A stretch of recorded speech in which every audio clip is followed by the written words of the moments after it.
sont glacés monter de ses pieds jusqu'à sa tête. Elle sait ce que je veux faire ensuite. Mais elle n'ose pas résister. Parce que si les preuves concernant les secrets militaires étaient révélées, toute la famille Bay serait perdue à jamais. La gloire et le cœur de mon père seraient détruits en un instant. Pour la famille. Elle n'a d'autre choix que de se sacrifier. Bae-Yangsi se leva péniblement du sol, s'appuyant contre le mur froid, se dirigeant vers la porte du bureau comme un corps sans vie. Les étudiants en file d'attente dans le couloir devant la porte.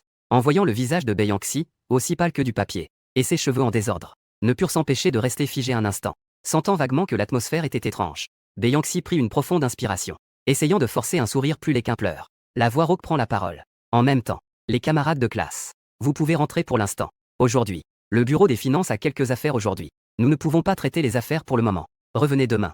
Les étudiants dans le couloir, en entendant cela, une onde de choc se propagea instantanément. Bien que remplie de ressentiment, elle n'osa pas en dire davantage. Après tout, l'autorité de Bae-Yangsi était bien ancrée dans les esprits. Ils s'éparpillèrent par petits groupes. Le couloir s'est rapidement vidé. Bae-Yangsi ferma lentement la porte de son bureau. La lourde porte isolait tout du monde extérieur. Elle semblait également couper tous ses espoirs. Une goutte de larme cristalline finit par ne plus pouvoir se contrôler. Elle glissa du coin de son œil, le long de la joue pâle. Je fis un signe de la main lentement. La voix porte un pouvoir envoûtant qui charme l'âme. Débutant. Viens, viens ici. Son visage devint instantanément rouge. Elle se figea, traînant des pieds lourds. Elle s'avança vers moi en tremblant. L'ancienne Bae-Yangsi avait la réputation de Mulan au quartier général militaire. Ses compétences en combat sont exceptionnelles. Même les membres de l'unité de sécurité de son père, les maîtres de la guerre, sont rarement ses adversaires. Mais en ce moment, elle ressemble à un petit animal doux et craintif. Elle a baissé la tête fière devant moi. Je me suis tapé le visage. Mon sourire est resté inchangé. Viens, petit Bae, assieds-toi ici. Bae-Yangsi s'est figée brusquement. Mais finalement, elle s'est assise sur moi avec humiliation. Au moment du contact physique, un sentiment de honte l'a envahi instantanément. Des larmes brillaient dans ses yeux. Mais il s'efforce de ne pas le laisser tomber. Mon sourire est devenu de plus en plus satisfait. Mais je n'étais pas pressé de passer à l'étape suivante. Au lieu de cela, je lui ai dit d'un ton presque murmuré. Tu sais quoi, directrice Bae, une femme aussi belle que toi, si je n'avais pas découvert ton secret aujourd'hui, j'aurais probablement passé ma vie sans jamais avoir l'occasion de te parler. Mes doigts effleurent doucement les mèches de cheveux qui tombent sur son oreille. Puis, il glisse lentement vers le bas, touchant la peau délicate de son cou. Tu es comme une fleur de neige poussant au sommet d'une montagne glacée. Une fierté sacrée, qui inspire la crainte. Mais plus c'est ainsi, cela donne encore plus envie de grimper. On veut l'accueillir. Je veux voir cette fleur de neige. À quoi elle ressemblera une fois cueillie. Bae-Yangsi ressent la chaleur de mes doigts, la température et mon souffle. Son corps tremble sans pouvoir s'arrêter. Sa voix est pleine de sanglots et de supplications. Ne fais pas ça. Je m'arrête et baisse les yeux vers elle. Bae-Yangsi se retient fermement. Les larmes ne peuvent plus être retenues. Elles coulent le long de ses joues. Elle sait que supplier est inutile. Résister serait se condamner. Elle ne peut que fermer les yeux, laisser les larmes de l'humiliation couler silencieusement. Je regardais Bae-Yangsi, son visage exprimant une douleur contenue. La sensation de conquête dans mon cœur atteignait son paroxysme. Je n'hésitais plus. Environ 2 minutes et demie plus tard, Bae-Yangsi regardait le plafond avec un regard vide. Digne. Détection de l'effondrement total de la ligne de défense psychologique de la cible. Progression du contrôle à 100%. Récompense, un appartement près de l'université de Yanqing, dans le quartier de Bayi. Un logement de 100 mètres carrés. Récompense de 500 points. Obtention d'une récompense aléatoire. Compétence de PUA de niveau débutant. Je regardais l'alerte du système, le cœur joyeux. Il s'avère qu'une compétence de PUA est également tombée. À l'avenir, manipuler ces filles ne serait-il pas un jeu d'enfant? Je souris d'un air malicieux. Je caressais doucement la joue de Bae-Yangsi. Petit blanc. Les cils de Bae-Yangsi tremblaient légèrement. Elle tourna lentement la tête vers moi. Son regard était teinté d'une légère chaleur. Mais il n'y avait plus la froideur et la résistance d'avant. Je désignai les documents sur la table. Mets le tampon pour moi, s'il te plaît. D'accord, maître. Bae-Yangsi répondit docilement. Une fois le tampon apposé, elle s'est soudainement agenouillée devant moi. Sa voix tremblait légèrement. Maître, c'était entièrement de ma faute auparavant. Je vous ai mis dans une position délicate. Désolé. En voyant cette scène, je tendis lentement la main. Je lui relevai le menton. Je dis avec un sourire malicieux. Oh, ce n'est rien. Je te pardonne si tu mets le tampon. Et puis, à l'avenir, tu devras bien t'entendre avec la directrice Shen Yubing. Vous serez à nouveau de bonnes amies. En entendant le nom de Shen Yubing, Bae-Yangsi trembla imperceptiblement. Elle voulait demander pourquoi. Mais quand elle croisa mon regard profond, les mots qu'elle voulait dire semblèrent être bloqués par une force invisible. Je souris légèrement et expliquai. Petite Bae, à l'avenir, tu devras bien t'entendre avec la directrice. On ne peut plus se battre comme avant. Chaque jour, c'est un spectacle de collision entre Mars et la Terre. La petite Shen Yubing est maintenant comme toi.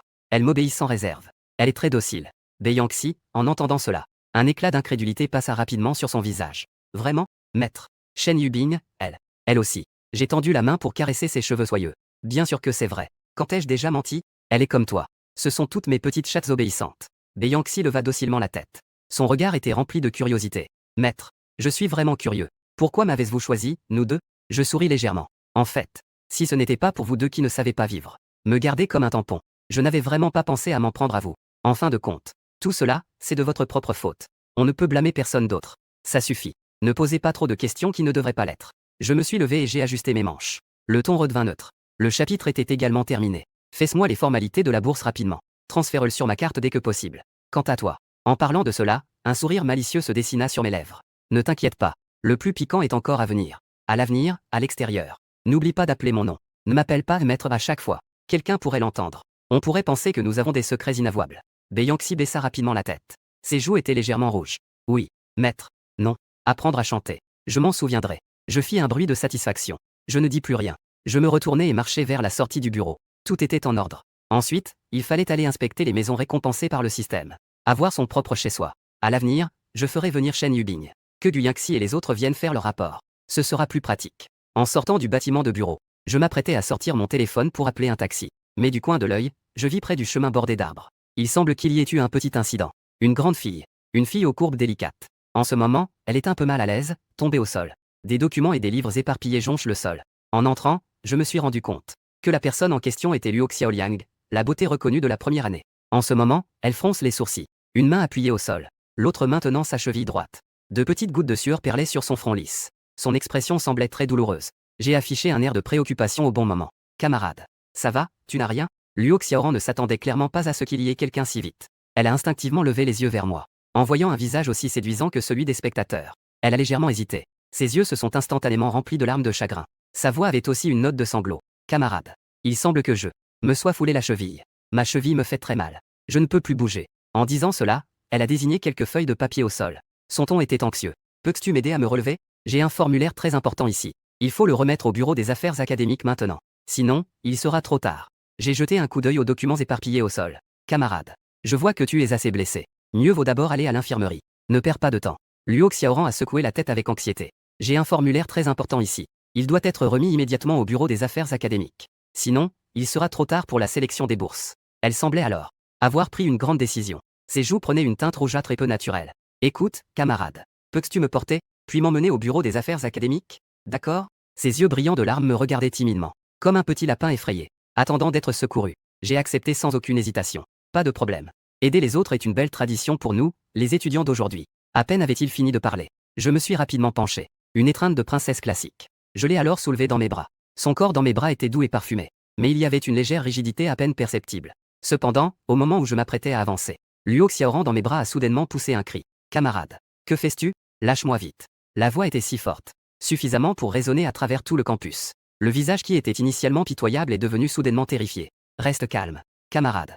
C'est illégal. C'est du harcèlement. C'est un crime. Elle a posé ses deux mains sur ma poitrine. Elle semblait me repousser avec force. Mais elle n'y mettait aucune force. Juste après, une scène encore plus dramatique s'est produite. Les larmes de Luo Xiaoran coulaient comme une inondation après l'ouverture des vannes. En pleurant à s'en déchirer la voix. Camarade. Je t'en supplie. Laisse-moi tranquille. Win. En plein jour. Comment peux-tu faire une chose pareille? Ces événements qui s'enchaînent. Même moi, j'ai légèrement levé les sourcils. Camarade. Que veux-tu dire par là? N'est-ce pas toi qui m'as demandé de te porter? Luo Xiaoran semblait entendre une énorme calomnie. Sa voix s'éleva soudainement, pleine de sanglots. Camarade. Même si tu es attiré par ma beauté, tu ne peux pas me forcer avec de telles méthodes basses. Je ne suis pas ce genre de fille facile. Je t'en supplie. Laisse-moi tranquille. Sinon, je vais crier à l'aide. J'ai esquissé un sourire sarcastique. Je ne vais pas perdre de temps avec elle. Je l'ai posé avec assurance. Luo Xiaoran venait à peine de toucher le sol. Elle ne pouvait même pas marcher tout à l'heure à cause de la douleur. Sa cheville retrouva instantanément son état normal. Elle se tenait là, stable et assurée. Ce n'est pas fini. On la vit prendre une profonde inspiration. Puis elle a saisi le col de sa chemise avec ses deux mains. Déchirure. Un bruit net de tissu déchiré retentit. Elle a même déchiré sa chemise. Le col s'est ouvert en une grande déchirure. Son geste était si déterminé. L'expression était parfaitement à sa place. Comme si elle avait vraiment subi un traitement inhumain. Après avoir fait tout cela, elle a même reculé en titubant de deux pas. Une main saisit le col déchiré. L'autre main tremblante pointant vers moi. Sa voix était perçante. Toi, ce salaud. Voyou. Au bord de l'allée ombragée. Quelques étudiants passants ont été attirés par le bruit ici. Regardant avec curiosité. Je regardais cette scène dramatique devant moi. Mon coin de bouche a involontairement tressailli. Ayant vécu de vie, je n'ai jamais vu de monstre ou de démon. Cette méthode grossière d'extorsion, se produisant même sur la beauté du département de l'université de Yanqing. J'ai peur que cela fasse rire les gens aux éclats. Je me tiens les mains croisées, la regardant avec un air détaché. Camarade. Le sol est frais. Tu as à peu près fini ton numéro, non? Luo Xiaoran semblait ne pas s'attendre à ma réaction. Le cri s'est soudainement arrêté. Puis, comme un chat dont on aurait écrasé la queue, elle s'écria d'une voix aiguë. Que racontais-tu? Tu as fait ça avec moi. Tu oses encore ne pas l'admettre. Tout le monde, venez voir. Ce voyou m'a agressé. Elle a crié d'une voix puissante. Les étudiants curieux aux alentours se sont immédiatement approchés comme des chats attirés par une odeur de sang. Montrés du doigt. Les discussions vont bon train. J'écoute les commentaires autour de moi sans être affecté le moindre du monde. Je sors lentement mon téléphone. En direction du visage de Luo Xiaoran, qui ressemble à une poire sous la pluie. Je prends une photo sans me presser. Luo Xiaoran est surprise par mon geste soudain. Puis elle devient encore plus en colère. Toi, tu oses encore prendre des photos. Ne t'inquiète pas. La grande beauté Luo. Je fais bouger mon téléphone, tout en affichant un sourire plein de sens. Moi, je suis quelqu'un qui aime parler avec des faits. Ne t'inquiète pas. Attends un moment. Tu seras ravi de m'expliquer clairement ce qui s'est vraiment passé. Je suis trop paresseux pour répondre à ce genre de femme de niveau reine du cinéma. Laisser le système s'en occuper est la meilleure solution. Tant que les informations sortent, je ne crois pas qu'on ne puisse pas la faire parler. Rapidement, le son de notification du système retentit. Digne. Cible détectée, Luo Xiaoran. Beauté, 94. Valeur de contrôle. Évaluation de la cible. Les conditions familiales sont favorables. Cependant, profiter des petites choses. Profiter des petites choses procure une sensation de plaisir. Et elle tient beaucoup à son image. Elle a une très grande estime de soi. J'ai touché mon menton. Sa performance tout à l'heure. J'avais une idée générale en tête. On dirait que cette beauté du département. En privé, elle n'est pas non plus une lumière. Génération terminée. À peine les mots prononcés. Un flot d'informations familières a soudain envahi mon esprit. Détection de la cible Luo Xiaoyu. Génération terminée. La famille de Luo Xiaoran est aisée. Son père est le vice-gouverneur et le directeur du bureau de la sécurité publique, Luo Zhangxiong. Sa mère est la directrice de la première prison pour femmes de Yangzhou, Liu Qin. Luo Xiaoran a grandi avec sa grande-mère. En raison de l'occupation de ses parents, elle a longtemps manqué de leur présence. Cela a entraîné certains défauts dans son caractère, se manifestant par une quête excessive de biens matériels, et par la satisfaction psychologique obtenue en profitant des petites choses. Elle est active sur plusieurs plateformes de shopping en ligne toute l'année. Elle participe à des arnaques malveillantes. Parmi elles, les demandes de remboursement sont fréquentes. Une première estimation indique 1000 arnaques. Elle tire des profits illégaux de ce type de comportement. La valeur totale atteint plus de 1,5 million de yuan. Après avoir lu cette description détaillée, mon visage était tout un tableau. Si cela venait à se savoir. Ne parlons même pas du fait qu'elle, Luo Xiaodian, ne pourrait pas rester à l'université de Yanjing. Ses parents seraient également dans une situation difficile. À ce moment-là, des étudiants s'étaient déjà rassemblés des deux côtés du chemin ombragé. De nombreux curieux étaient présents. Chacun d'eux tendait le cou et pointait du doigt dans cette direction. N'est-ce pas Luo Xiaoran du département de théâtre? Pourquoi pleure-t-elle autant? Qui est ce garçon à côté? Il a l'air assez raffiné. Il n'a pas fait quelque chose, si? Regardez le col de Luo Xiaoran. Il est complètement déchiré. Mon Dieu, elle a sûrement eu affaire à un voyou. Ce garçon est vraiment trop audacieux. En écoutant les discussions de plus en plus biaisées autour de moi, bien que je reste apparemment calme en surface, je ressens en moi une sueur froide. Si je n'avais pas le système en main, aujourd'hui, cette affaire serait vraiment impossible à laver, même en sautant dans le fleuve jaune, comme dans ma vie précédente. En pensant à cela, mon regard posé sur Luo Xiaoran s'est transformé en une froideur glaciale jusqu'aux os. Luo Xiaoran était plongée dans son propre drame tragique. Elle s'efforçait de faire couler des larmes, prête à me accuser encore quelques fois. Mais elle ressentit soudain une froideur. Elle leva instinctivement les yeux, juste en face de mes yeux froids et réciproques. Ce regard, elle le connaissait trop bien, comme le regard de son père lorsqu'il était vraiment en colère. Luo Xiaoran trembla soudainement.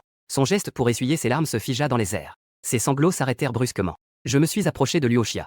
J'ai dit sans expression. Camarade Luo Xiaoran, n'as-tu pas encore fini de jouer ton rôle d'Oscar? Il serait temps d'arrêter, non? Je n'ai pas le temps de perdre avec toi ici. En disant cela, j'ai soudain levé mon écran de téléphone vers Luo Xia, sur lequel se trouvait une page de ce PPT. Il montrait clairement son historique de commande de remboursement. Luo Xia, regarde bien ce que c'est. Si tu dis encore un mot inutile, je publierai ce PPT de plusieurs centaines de pages. Tout publié en ligne sans aucune modification. Tu aimes jouer, n'est-ce pas? Tu ne veux pas accuser, non? Alors voyons qui sera le premier. Le visage de Luo Xiaoran est devenu comme une marée qui se retire, passant du rouge à une pâleur effrayante. Ses grands yeux, qui étaient pleins de larmes de ressentiment, sont maintenant remplis d'horreur et d'incrédulité. Elle tremblait. Mais elle ne pouvait pas dire un mot. J'ai agité mon téléphone de manière désinvolte. Comment? Je ne te reconnais plus. La belle de la classe, Luo. Lequel de ces comptes n'est pas le tien? Quelle victoire éclatante as-tu besoin que je te rappelle? J'ai doucement glissé mon doigt. L'écran a basculé vers un autre. C'était Luo Xiao en train de se disputer avec un petit commerçant à propos de conflit intense résultant uniquement d'un remboursement. Dans l'historique des messages, les propos emphatiques de Luo Xiao, son attitude arrogante, étaient comme deux personnes différentes de cette petite fleur blanche en larmes devant moi. Non, ce n'est pas ça. La voix de Luo Xiaoran était pleine de panique. Elle regardait, impuissante, alors que je glissais encore quelques fois. Chaque page était comme un lourd marteau, qui s'abattait violemment sur son cœur. Ces petites actions qu'elle pensait passer inaperçues. Ces techniques de profit qu'elle était si fière de posséder. À cet instant, j'ai osé dénuder ouvertement sous le grand jour. D'où les astuces obtenues, Luo Xiaoran a finalement craqué. La peur l'a submergée comme une inondation après la rupture d'un barrage. Elle ne se souciait plus de son image. Elle m'attrapait par les manches avec ses deux mains. Elle a éclaté en sanglots. Toi, peux-tu supprimer ces choses, s'il te plaît? Je te le demande. Oh.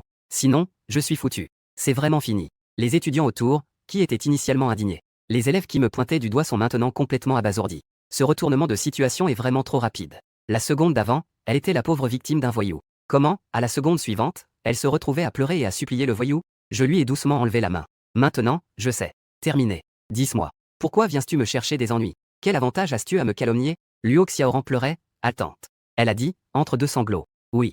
C'était hier soir. Quelqu'un m'a contacté via Douyin. Il a dit qu'il était mon fan. Il a dit qu'il voulait faire défiler 100 carnaval pour le W1. Laisse-moi attendre ici à 7 heures aujourd'hui. Ensuite. Puis tu as dit que tu m'avais harcelé. Prendre une vidéo et la publier en ligne. Pour ternir ta réputation. Elle avait peur que je ne la croie pas. Elle s'est dépêchée de sortir son téléphone de son sac pour montrer les messages. J'ai pris le téléphone et j'ai rapidement parcouru les messages.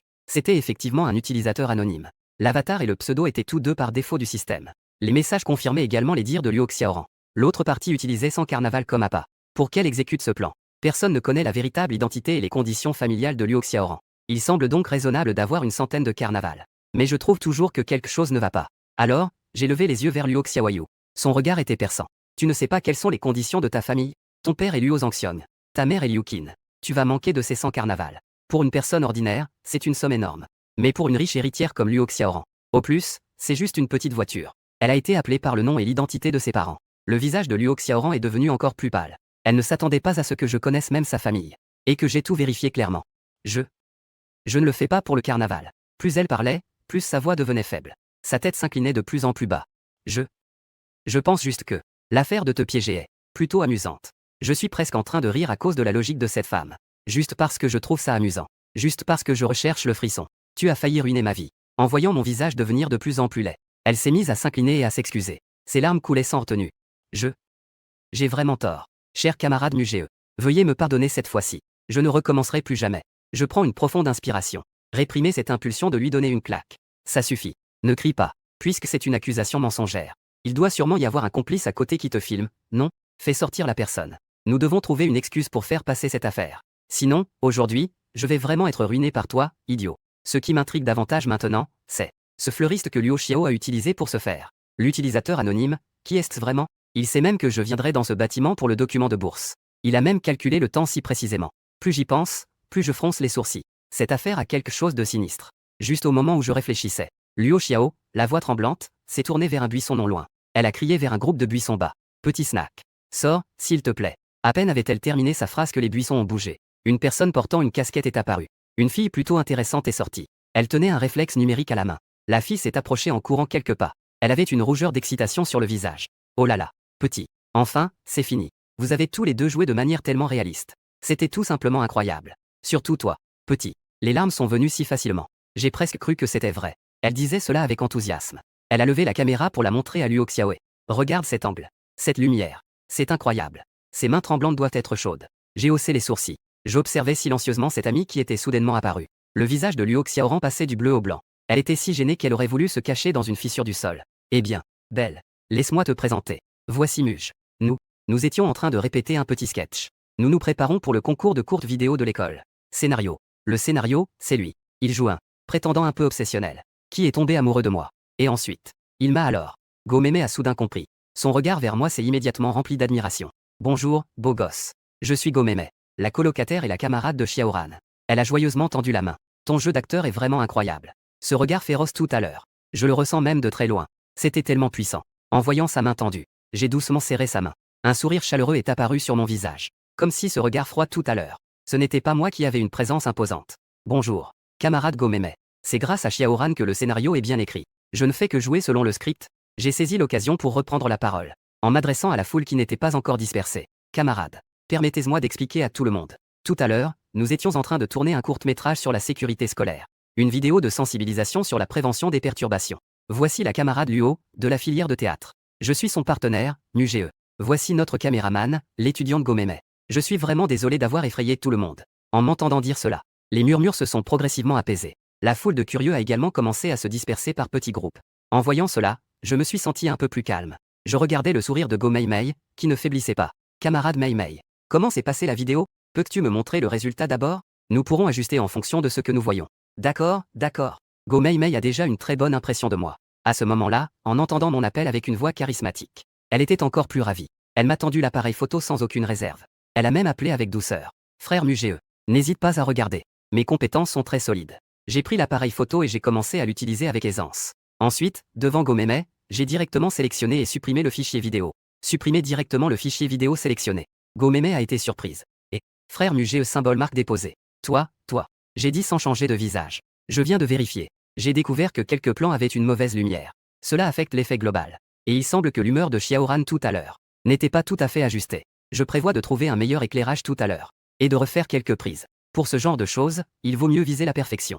N'est-ce pas, petit? Luo Xiaodian n'oserait pas dire le contraire. Elle hocha la tête comme un poussin picorant. Oui. Mugé. Mon camarade a raison. Il faut vraiment refaire les prises. J'étais trop nerveux tout à l'heure. La gestion n'était pas à la hauteur. Elle espère maintenant que je serai indulgent. Ne fais pas fuiter ses secrets. Bien que Go-Meme trouve cela un peu dommage. En voyant que les deux protagonistes le disent. Il n'est pas bon de s'accrocher davantage. Elle murmura simplement. D'accord. Alors, bon courage à vous. Au fait, frère Shugeo, petit enfant, votre scénario est assez intéressant. La prochaine fois que vous avez une bonne affaire comme ça, pensez à moi. Je vous servirai de photographe gratuitement. J'ai souri. Bien sûr.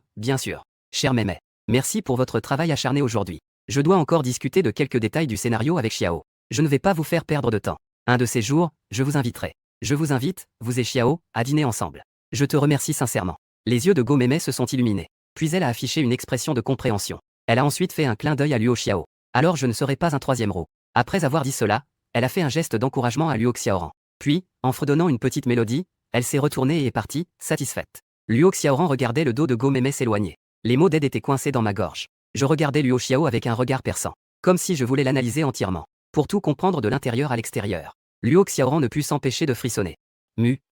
Camarade Mugé. J'ai vraiment tort. Regarde, maintenant le malentendu est résolu. Go-Meme est aussi parti. Sinon, je vais rentrer d'abord. Elle a commencé à reculer à petits pas précipités. Une posture prête à filer à l'anglaise à tout moment. Un léger sourire à la fois vrai et faux est apparu sur mon visage. Luo Daxiwa, ta vitesse à renier les gens est incroyable. C'est vraiment plus rapide que de tourner les pages d'un livre. Tout à l'heure, tu voulais vraiment me faire mettre en prison. Tu voulais me faire perdre toute ma réputation. Après avoir dit cela, je fais un pas en avant lentement. Luo Xiaoran s'est soudainement replié comme un lapin effrayé. Toi, que veux-tu faire? Sa voix tremblait de larmes. Les larmes recommençaient à tourner dans ses yeux. Moi, je te préviens. Ne fais pas de bêtises. Mon père est Luo Zhangxiong. J'ai haussé les sourcils. Avec une nuance dans ma voix. Vice-gouverneur et directeur du département de la sécurité publique. Quelle grande autorité! Dis-moi. Si le vice-gouverneur Luo savait que sa précieuse fille n'est pas seulement une habituée des arnaques, mais aussi un génie commercial capable d'écrire un livre sur ses escroqueries, quelle serait sa réaction? Ne fais pas ça. Luo Xiao a crié à nouveau, se couvrant les oreilles de ses deux mains. Elle avait l'air de quelqu'un qui essaie de cacher la vérité. Je t'en supplie. Mugé, je te supplie. Ne le dis à personne. Ne le dites surtout pas à l'extérieur. Je ferai tout ce que tu veux, tant que tu ne parles pas de ces choses. En entendant cela, j'ai souri malicieusement et j'ai léché mes lèvres. Mes yeux ont balayé les environs. C'était l'heure de la pause déjeuner. Ce chemin ombragé était déjà isolé. Et après le départ de la foule qui regardait, il semblait encore plus vide et silencieux. Cet endroit était en effet calme. J'ai ri doucement, m'approchant lentement de Luo Xiaoliang. Elle recula pas à pas, jusqu'à ce que son dos touche le tronc d'un grand platane. Camarade Muge.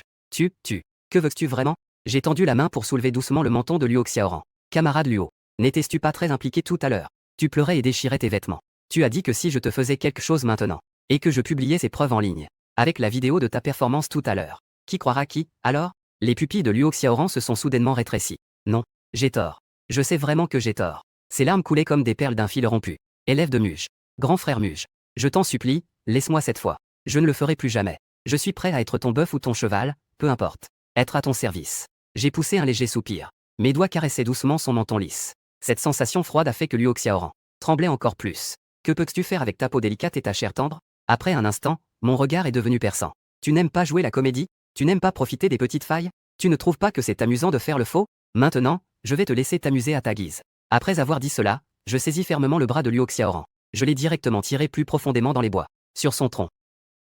J'ai utilisé ma technique de romance ultra longue. Je l'ai embrassée jusqu'à ce qu'elle manque d'air avant de relâcher. En un instant, elle semblait avoir perdu toute sa force. Elle tremblait encore plus sans pouvoir s'arrêter. Cependant, je n'avais pas l'intention de la laisser s'en tirer si facilement. J'ai sorti directement l'arme secrète 001, des chaussettes ultra fines. Elle augmente non seulement ma puissance dans les jambes, mais elles isolent efficacement la plupart des maladies de type F. J'ai ensuite envoyé le petit dragon doré percer directement. Après 2 secondes et demie, le son de notification du système a enfin retenti dans mon esprit. La ligne de défense psychologique de la cible s'est complètement effondrée. Le niveau de contrôle a grimpé à 80%. C'est parfaitement maîtrisé. Récompense, un fragment de mise à niveau. Un drone de prise de vue nanotechnologique de haute technologie. À ce moment-là, la belle élève Luo Xiaodian avait encore des traces de larmes non séchées sur le visage. Ses vêtements étaient en désordre. Elle était appuyée contre un grand arbre, l'air hébété. En entendant mes pas, son corps délicat a tremblé. Elle a levé la tête comme un fan effrayé. Frère Mugé, il n'y a rien. Je vais d'abord rentrer. Cet après-midi. Il y a encore un cours spécialisé cet après-midi. Je la regardais dans cet état. La petite frustration causée par le fait d'avoir été manipulée s'est également dissipée. C'est bon. Voilà à quoi ressemble un bon élève. En changeant de sujet, mon regard est devenu perçant. Le retour à la maison. Trouver un moyen de te faire jouer cette scène. Dans les coulisses de la pièce, fais-moi sortir. Dis-lui simplement. La vidéo est déjà enregistrée. Demande-lui quand il veut faire l'échange. C'est à toi de choisir le lieu. En entendant cela, Luo Xiaoran se figea à nouveau. Mais cette fois, elle n'hésita pas du tout. Elle hocha simplement la tête avec force. Sa voix tremblait légèrement, à peine perceptible. Moi. Je comprends. Frère Muge. Je vais m'en occuper. En voyant cela, je fis un bruit de satisfaction. Sera caché dans l'ombre. Je veux voir de qui il s'agit vraiment. De retour dans la voiture, je fronçais toujours les sourcils. Cette sensation d'être observé en secret me mettait mal à l'aise. Qui est-ce vraiment? Qui s'acharne à me nuire dans mon dos? Était-ce la même personne dans ma vie précédente? Utilisant la main de la belle Zhang Ruoxi pour me pousser dans l'abîme. En pensant à cela, je pris mon téléphone et envoyai un message à Zhang Ruoxi, lui demandant simplement si elle avait récemment un inconnu l'a contacté par internet. Quelques minutes plus tard, la réponse de Zhang Ruoxi est arrivée. Elle était accompagnée d'une capture d'écran de la conversation. Mugej symbole marque déposée. Maintenant que tu le dis. Il y a quelques jours, une personne étrange m'a vraiment ajouté. Elle m'a demandé si je te connaissais. J'ai répondu. Que veux-tu de Mugej? Puis cette personne n'a plus jamais parlé. J'ai ouvert la capture d'écran. L'avatar du compte était gris et flou. Le pseudo était aussi une série de caractères illisibles. C'était clairement un compte secondaire cherchant à cacher son identité. De plus, ce compte n'était pas le même que celui qui avait contacté Luo Xiaoran auparavant. Ce n'était pas le même. Ah. Plutôt prudent. J'ai esquissé un sourire froid. Je n'ai pas pu m'empêcher de repenser à mes expériences de ma vie précédente. Après que Zhang Ruoxi ait publié ses soi-disant preuves sur le réseau du campus. Cela a immédiatement provoqué un grand tumulte. J'étais alors dans un état de panique totale. J'ai immédiatement pensé au centre d'information du réseau de l'école. J'ai trouvé la directrice Zhao Manqi. J'espère pouvoir supprimer le poste. Clarifier les faits. Cependant, Zhao Manqi a alors utilisé toutes sortes de raisons pompeuses. Elle m'a renvoyé avec une excuse vague. Finalement, la rumeur s'est répandue sur le campus comme une maladie. Et a pris de l'ampleur. En pensant à cela, une lueur passa dans mes yeux. Peut-être que je pourrais trouver une issue avec Zhao Manqi. Ayant pris ma décision, je n'hésitais plus. Je pris la voiture en direction du département d'informatique de l'université de Yanjing. Au centre d'information réseau, le bâtiment d'enseignement du département d'informatique était, par rapport à celui du département de théâtre, ajoute un peu plus de solennité et de tranquillité. Je me retrouvai rapidement devant la porte du centre d'information réseau au 3e étage. Je levai la main et frappai à la porte. Entrez, s'il vous plaît. À l'intérieur, près de la fenêtre, une femme en kippa au vert foncé. Une femme mûre et dos à la porte. Elle se penchait pour arroser les orchidées sur le rebord de la fenêtre. Camarade. Y a-t-il quelque chose? La femme ne se retourna pas. Sa voix restait calme et posée, avec la douceur caractéristique des femmes du Jiangnan. Si ce n'était pas pour ce souvenir douloureux dans mon esprit, j'aurais vraiment pensé que cette directrice Zhao Manqi devant moi était une bonne enseignante douce et bienveillante. Ces sarcasmes déguisés. Je m'en souviens encore très bien. Je me suis ressaisi et ai parlé calmement. Bonjour, professeur Zhao. Je suis Mugeo du département de chinois. Je voudrais vous consulter sur quelques sujets. À ces mots, elle a clairement marqué une pause dans ses mouvements. Après 2 ou 3 secondes, Zhao Manqi s'est lentement retourné. Dans ses 12 yeux, a rapidement traversé une lueur d'acuité et d'examen à peine perceptible, mais a été immédiatement remplacée par un sourire doux parfaitement approprié. Elle s'est assise derrière son bureau, avec une posture élégante. Asseyez-vous, s'il vous plaît. Je ne sais pas quel sujet l'étudiant mu souhaite consulter. Je riais intérieurement, mais je tirai silencieusement une chaise pour m'asseoir. Professeur Zhao, c'est comme ça. Il semble qu'il y ait récemment des propos peu reluisants sur le forum de l'école. Cela concerne la vie privée de certains élèves. Je voudrais en savoir plus. Si une telle situation se présente, le centre d'information réseau de l'école peut-il aider à retrouver certaines sources d'IP anonymes malveillantes? Zhao Manqi sourit légèrement. Elle prend la tasse en porcelaine sur la table. Elle en prend une petite gorgée. Son mouvement est lent et mesuré. Cher camarade Muge, tu l'as dit aussi. Ces propos touchent à la vie privée des élèves. L'école prône également la liberté d'expression. Tant que ce n'est pas excessif. Nous n'intervenons généralement pas trop. Je ris intérieurement. C'est exactement comme dans ma vie précédente. C'est à peine un changement de forme. Je tombe alors dans la réflexion. Est-ce que cette directrice Zhao est celle qui tire les ficelles dans l'ombre? Mais je ne la connais pas du tout. Je n'ai aucune rancune envers elle. Pourquoi veut-elle me nuire de manière si calculée? Cela n'a pas de sens logiquement. À moins que. Je me penche légèrement en avant. La voix est calme. Professeur Zhao, puis-je me permettre de poser une question? Est-ce que quelqu'un vous a donné quelque chose en retour, pour vous inciter à fermer les yeux sur certaines choses, ou même à vous offrir certaines facilités? À peine avait-elle terminé de parler. La main de Zhao Manqi tenant la tasse de thé trembla imperceptiblement. Son sourire se figea dans un coin. Une lueur de panique et de colère passa dans ses yeux. Mais après tout, elle est une personne aguerrie. Presque instantanément. Cette étrange sensation fut réprimée de force. Elle fut remplacée par une légère colère offensée. Camarade Mugeo, je ne sais pas de quoi vous parlez. En tant que directeur du centre d'information en ligne, j'ai toujours agi avec impartialité. Comment pourrais-je faire ce que vous dites? Elle posa la tasse sur la table avec force. J'ai déjà répondu très clairement à votre question. Si vous n'avez rien d'autre, alors, veuillez partir. J'ai encore beaucoup de travail à traiter ici. Je ne peux pas vous accompagner. Mais je fais comme si je n'avais rien entendu. Mon visage affiche plutôt un sourire de compréhension. J'ai peur qu'elle ne réagisse pas du tout. Plus elle essaie de se dédouaner ainsi, plus cela prouve qu'elle a quelque chose à cacher. Il semble que le maître de l'ombre ait déjà tout préparé